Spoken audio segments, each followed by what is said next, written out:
সরকারের আদেশ জারির পর আওয়ামী লীগের নিবন্ধনের বিষয়ে সিদ্ধান্ত নেবে নির্বাচন কমিশন।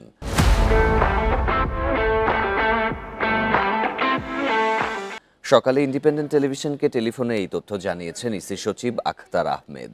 এর আগে রাতে আওয়ামী লীগ নিষিদ্ধ করার দাবির মুখে জরুরি বৈঠকে বসে অন্তর্বর্তী সরকারের উপদেষ্টা পরিষদ। প্রধান উপদেষ্টা প্রফেসর মোহাম্মদ ইউনুস এতে সভাপতিত্ব করেন। বৈঠক শেষে আওয়ামী লীগের কার্যক্রম নিষিদ্ধ করার সিদ্ধান্ত জানান আইন উপদেষ্টা আসিফ নজরুল। তিনি বলেন, আন্তর্জাতিক অপরাধ ট্রাইব্যুনালে আওয়ামী লীগ ও তার নেতাদের বিচার সম্পন্ন না হওয়া পর্যন্ত সংগঠনটির সব কার্যক্রম নিষিদ্ধ করা হয়েছে। এমনকি সাইবার স্পেসেও নিষিদ্ধ করা হয়েছে দলটির কার্যক্রম।